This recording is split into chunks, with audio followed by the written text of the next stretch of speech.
오늘 하나님의 말씀은 요한복음 6장 40절입니다. 이 말씀으로 내가 살리리라, 또 영어 제목으로는 Will of Christ 라는 제목의 말씀을 증거하도록 하겠습니다. 봉독해 올립니다. 내 아버지의 뜻은 아들을 보고 믿는 자마다 영생을 얻는 이것이니 마지막 날에 내가 이를 다시 살리리라. 아멘. 사람은 이 세상을 떠나기 전에 또는 떠날 때 대개는 유언을 남깁니다. 영어로는 will이라고 합니다. 어떻게 하겠다는 의지가 담겼다는 뜻인데, 이 유언은 대부분 자신의 권한에 있는 재산에 대한 처리를 부탁하는 것입니다. 이것은 누구에게 줬으면 좋겠다, 이것은 어떻게 나눠줬으면 좋겠다 라고 부탁한다는 것입니다. 이 유언은 어떤 사람과 맺는 계약과는 다르게 죽는 사람이 상대의 의견과는 관계없이 단독적으로 행사하는 법적 권한인 것입니다. 대개의 경우 뭔가를 행하려 할 때는 그것에 관련된 사람들이 있기 때문에 그 사람과 상의해서 그 사람이 합의했을 때 서로 그렇게 합시다 라고 얘기를 하지만, 유언의 경우는 죽는 사람이 단도적으로 그냥 결정하면 그대로 법적 효력을 갖게 된다는 것입니다. 즉 계약처럼 이런 조건하에 내가 약속을 지키겠습니다가 아니라 내가 이렇게 하겠다라는 일방적인 선언인 것입니다. 그리고 이 유언은 계약과 마찬가지로 법으로 보호되는 행위입니다. 즉 유언을 정식으로 하게 되면 그 사람이 죽은 후에 그 유언대로 재산관계가 처리되도록 법적으로 보호되며 유족들은 그의 유언을 따라야 한다는 것입니다. 그리고 유형의 재산이 아니라, 그러니까 우리가 돈이랄지 대개 그런 거죠, 부동산이랄지, 이런 유형의 재산이 아니라 남은 가족의 부양에 대한 것 같은 것이 있다면 그런 거를 부탁할 수도 있잖아요. 누구를 내가 부탁하노라, 앞으로 잘 부탁합니다. 그러면 유족들은 고인의 뜻을 받들어 최대한 그 유언대로 행하는 것이 상례입니다. 예화를 하나 들려드립니다. 옛날에 삼형제를 둔 한 홀아버지가 있었습니다. 그런데 이 아들들은 아버지를 봉양하지 않고 모두 나가서 살고 있었습니다. 아버지는 홀로 조상들이 물려준 땅을 일구고 힘들게 살아야 했습니다. 그러다가 이 아버지는 나이가 들어 이제 죽을 때가 되었습니다. 그래서 아들들을 불러서 모아놓고 유언을 하였습니다. 아들들아, 너에게 줄 유산은 없으나 저 산 옆밭에 보물을 묻어 두었으니 나 죽은 후에 너희 삼형제가 캐내어 똑같이 나누어 의좋게 살아라 라고 유언을 하였습니다.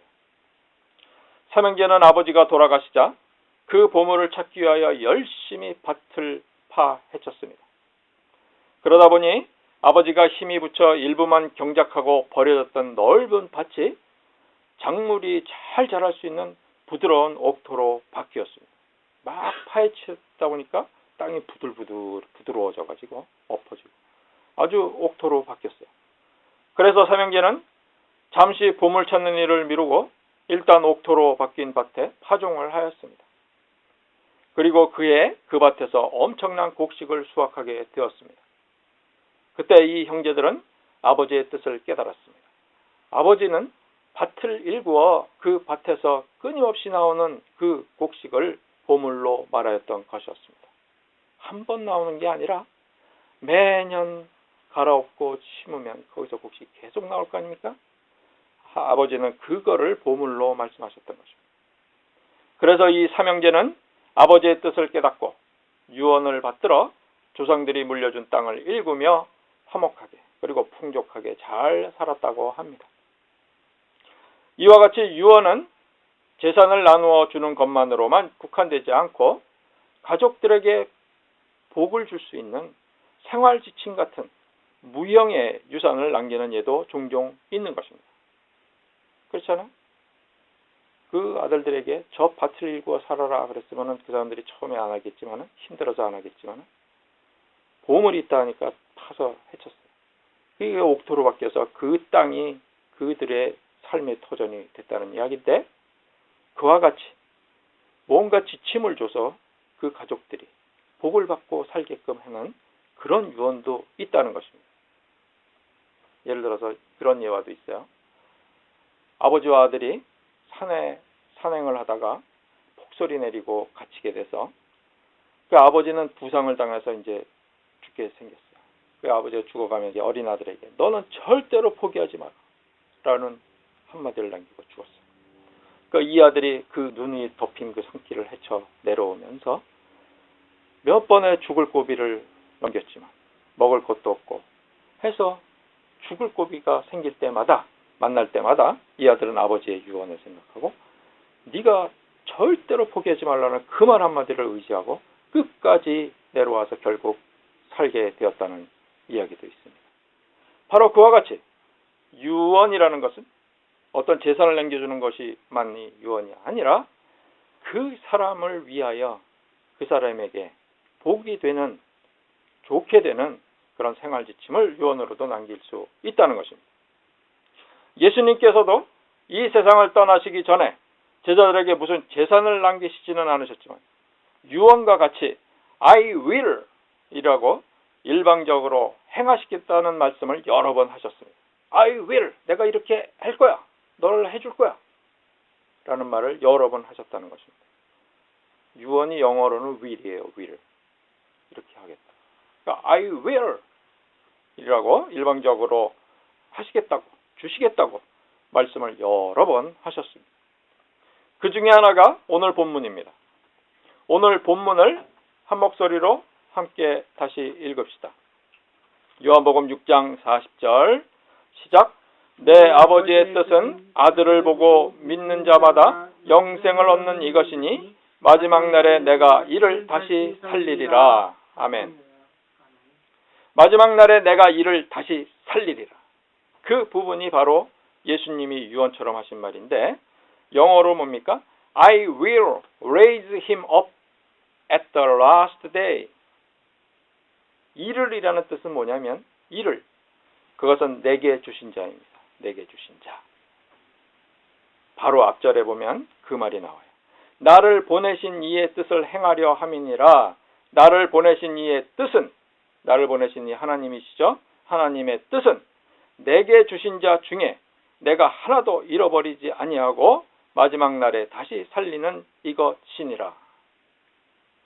내게 주신 자를 살리는 것, 그것인데 예수님께서 I will, 내가 마지막 날에 다시 내게 주신 자들은 다 살리리라 라고 I will 이라고 말씀하셨던 것입니다. 예수님께서도 세상 사람들의 유언처럼 상대방의 동의가 필요 없이 단독적으로 행사하는 권한으로 마지막 날에 내가, 하나님께서 내게 주신 자들을 모두 살리리라고 선포하셨던 것입니다. 모두 살리리라고 선포하신 예수님의 말씀에서 예수님께서 살리게 될 사람들은 하나님께서 예수님에게 주신 자라고 본문의 바로 앞절에서 말씀하고 계십니다. 그리고 바로 이어서 오늘 본문에서는 아들을 보고 믿는 자라고 말씀하시므로 하나님께서 예수님에게 주신 사람들은 바로 예수님을 보고 믿는 사람들임을 알 수 있습니다. 하나님께서 예수님에게 주신 자들을 다 살리겠다고 했는데 그 주신 자들이 누군고 하니 예수님을 보고 믿는 사람들인 것입니다. 그렇습니다. 예수님께서는 선포하셨습니다. 예수님을 믿는 사람이라면 모두 예외 없이 구원해 주시겠다고 I will 이라고 선포하신 것입니다. 즉 세상의 유언이 세상의 법으로 지켜지는 것처럼 믿는 자를 살리시겠다는 말씀을 하늘나라의 법으로 보장되는 일로 선포하셨던 것입니다. 여기서 우리는 예수님을 믿는다는 것은 무엇인가? 한번 생각해 봅시다.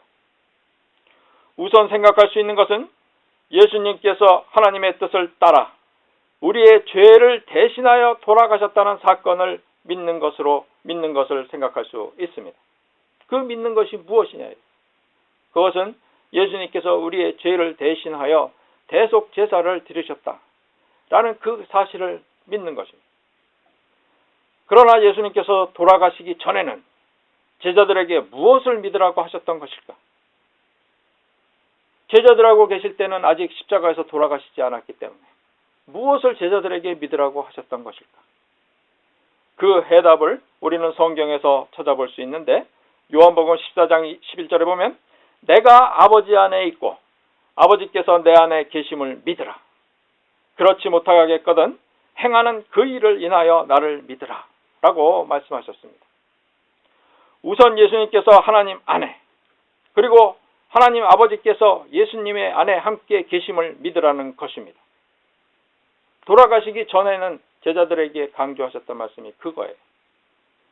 예수님께서 하나님 안에, 또 하나님께서는 예수님 안에 함께 계시다는 것을 믿으라는 것입니다. 하나님 아버지와 예수님은 분리되어 있지 않다는 사실을 믿으라는 말이며, 하나님과 예수님은 동일체인 사실을 믿으라는 말씀입니다. 이것이 하나님과 예수님, 그리고 성령이 한 몸과 같이 이루어져 있다는 삼위일체의 신비입니다. 하나님과 예수님, 그리고 성령이 한 몸과 같이 이루어져 있다는 삼위일체의 신비입니다. 삼위일체의 신비는 이 세상의 논리로는 입증할 방법이 없습니다. 우리가 알고 있는 방법으로는 설명할 길이 없어요. 어떻게 하나님이 예수님 안에 있고 예수님이 하나님 안에 있고 성령도 또 거기 같이 함께 계시다는데 그게 도대체 어떻게 된 거냐? 논리적으로 설명해서 납득시킬 수는 없다는 것입니다. 그래서 옛날에도 니케아 종교회의, 예수님 돌아가시고 325년, 서기 325년에 그 종교회의가 열렸는데 그것 때문에 열린 거예요. 너무나 하나님과 성자 예수님, 그리고 성령의 정체성에 대한 의견이 분분하였어요. 어떻게 설명해야 되느냐? 이렇게도 설명하고 저렇게도 설명하고 뭐 여러 가지로 설명을 하였기 때문에 혼란할 수밖에 없었어요. 그래서 세계 종교회의를 니케아라는 도시에서 로마의 콘스탄틴 황제의 주재로 열리게 되었던 것입니다. 그 당시 이제 로마의 콘스탄틴 황제는 로마의 국교를 기독교로 정하고 이제 전 세계로 기독교를 전파할 때였어요. 동방교회와 서방교회로 나눠져 있었는데 그 로마의 콘스탄틴 황제의 주재로 니케아라는 도시에서 이제 열리게 되었어요. 이 회의에서 하나님과 성자, 성령을 나름대로 설명하려는 많은 이론들이 발표되고 토론되었습니다. 나는 이렇게 생각합니다. 하나님과 예수님과 성령의 관계가 나는 이렇게 생각해요. 나는 또 이렇게 생각해요. 라고 여러 사람들이 발표도 하고 그 발표된 내용을 놓고 토론을 해왔다는 것입니다. 그런 토론을 통하여 결론적으로 내린 것이 현재까지 유효한 니케아 신경인데 그것이 바로 우리가 사도신경으로 외우는 그 내용이에요. 그 골자가 거기서 나온 거예요.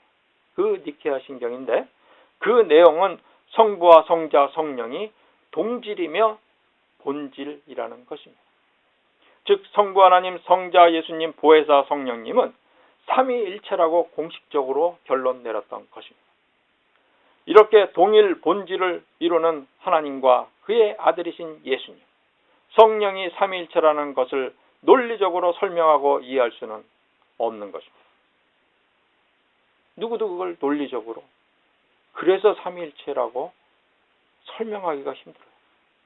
그러나 성경에 나타난 사실들을 보면 삼위일체인 것이 분명하다라고 결론을 내렸던 것입니다.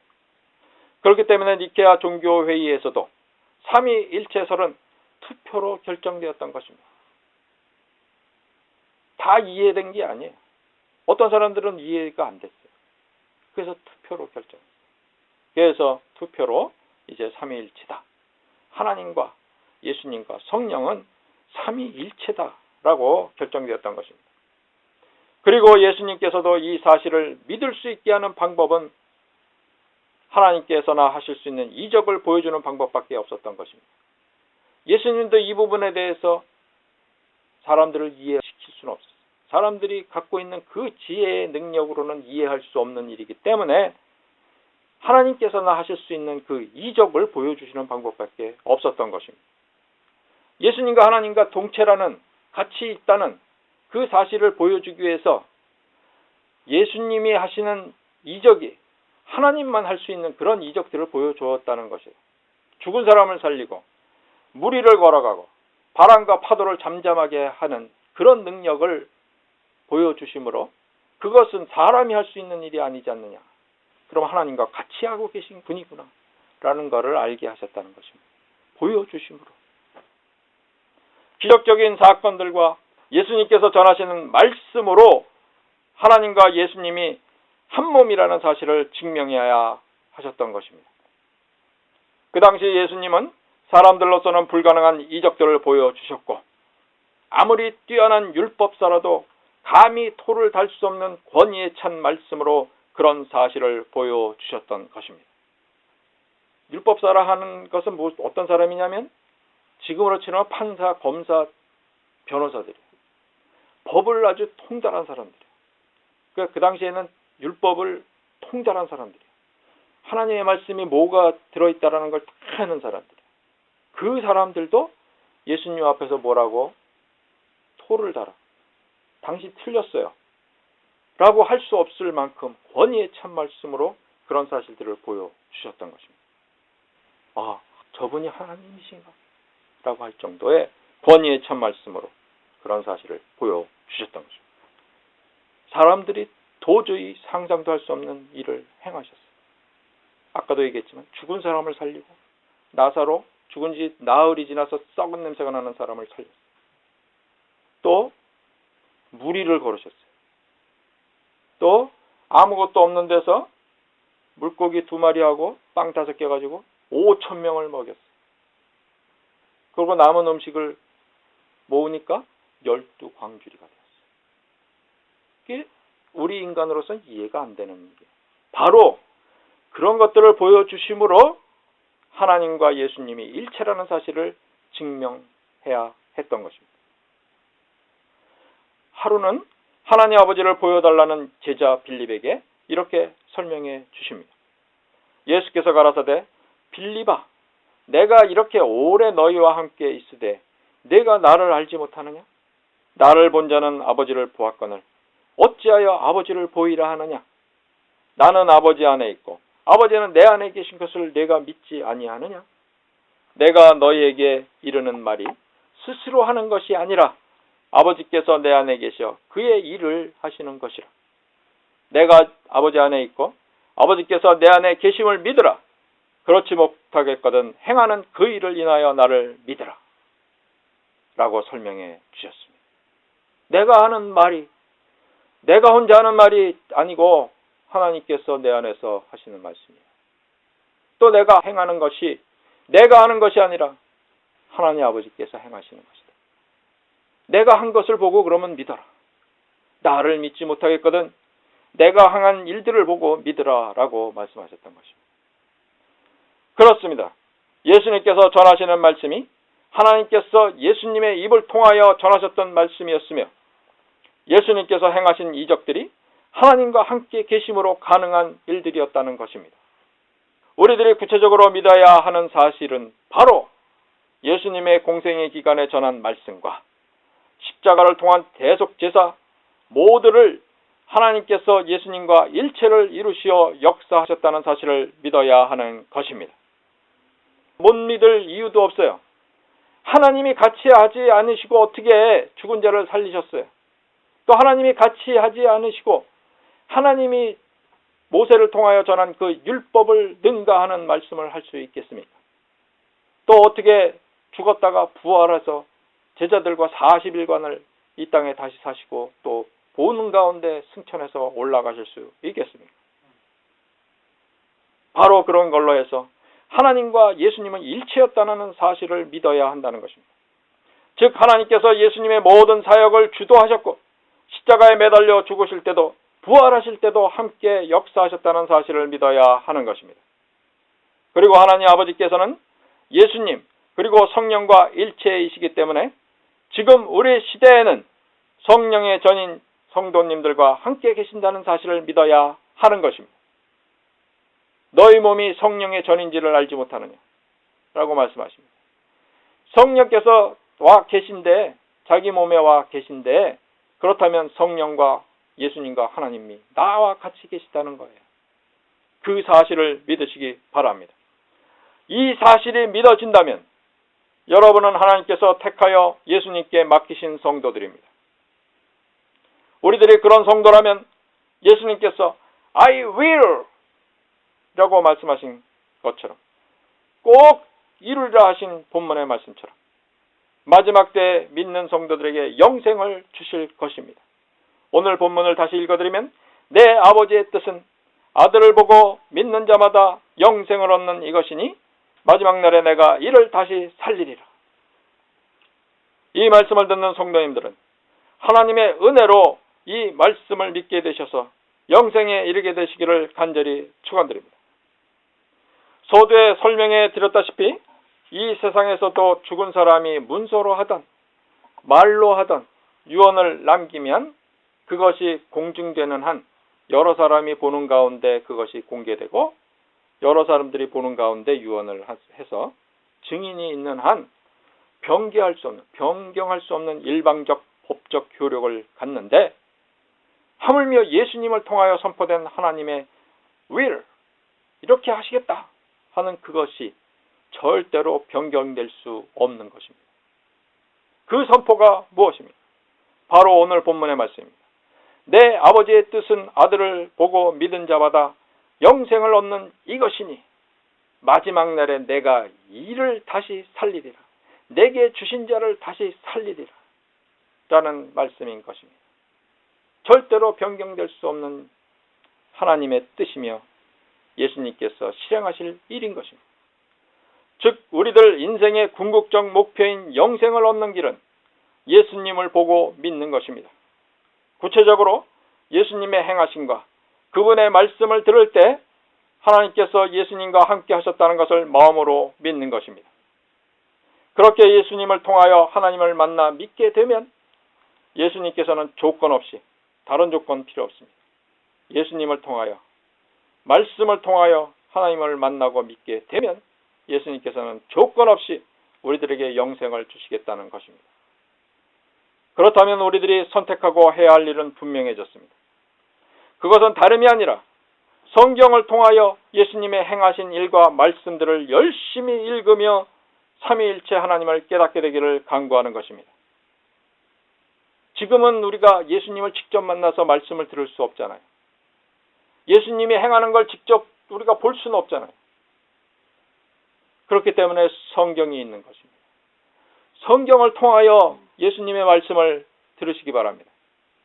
성경을 통하여 예수님의 행하신 것을 보시기 바랍니다. 느끼시기 바랍니다. 체험하시기 바랍니다. 그렇게 예수님을 통하여 하나님을 만나 믿게 되면 예수님께서는 조건 없이 우리들에게 영생을 주시겠다는 것입니다. 예수님 안에 계셔 역사하시는 하나님을 볼 수 있게 되고 믿게 되기를 간구해야 하는 것입니다. 만일 이 일이 무엇입니까? 우리가 해야 될 일? 성경을 읽으면서 삼위일체 하나님을 알아가는 일입니다. 옛날에는 뭡니까? 예수님을 쫓아가는 겁니다. 예수님을 쫓아다니면서 예수님의 말씀을 듣고 그분이 행하는 이적들을 보는 것입니다. 눈으로. 그러나 지금은 뭡니까? 성경을 읽어서 삼위일체 하나님을 알아가는 일입니다. 예수님이 하신 말씀을 보면서 또 예수님이 행한 이적들을 보면서 하나님을 알아가는 일입니다. 이 일을 게을리한다면 예수님께서 일방적으로 우리에게 주시겠다는 영생을 얻지 못하게 될 것입니다. 그거는 참으로 안타까운 일입니다. 성경은 우리 주변에 얼마든지 있는데 그것을 보지 않고 그냥 있게 된다면 바로 우리에게 주시겠다는 영생을 얻지 못하게 될 것입니다. 마치 예화에서 삼형제가 아버지의 유언을 믿고 보물을 캐기 위하여 밭을 열심히 파헤쳤기 때문에 밭을 옥토로 바꿔 풍요롭게 살게 되었던 거죠. 우리들도 예수님께서 요구하시는 조건, 예수님을 통하여 하나님을 만나고 믿는 것을 만족하기 위하여 열심을 다하여 성경을 읽고 영생을 복으로 받아야 할 것입니다. 오늘 하나님의 말씀을 들은 저와 여러분은 하나님께서 마지막 날에 내가 믿는 너희를 살리리라고 선포하신 말씀을 굳게 믿고 소망 중에 사시기 바랍니다. I will 하신다고 하셨어요. 믿고 사시기 바랍니다. 그리고 성경을 늘 읽고 묵상할 때 하나님의 은혜로 말미암아 예수님을 통하여 나타나는 하나님을 만나시고 믿음으로 마지막 때 영생을 받아 누리시는 복된 성도님들이 되시기를 간절히 축원드립니다. 모두 기도하시겠습니다. 하나님 아버지시여, 우리들에게 오늘도 귀한 말씀을 들려주시니 감사드리옵나이다. 우리들이 인식하지 못하여도 성령께서 우리 안에 계심을 믿게 하시고 하나님도 예수님도 우리와 함께 계심을 믿게 하시옵소서. 성경을 늘 읽고 묵상할 때 그런 믿음을 허락하시사 우리들로 마지막 때 영생을 받아 누리게 하시어 하나님의 뜻을 이루시옵소서. 길이요 진리요 생명이신 예수님의 이름으로 기도드리옵나이다. 아멘. 찬송가 208장 하십니다.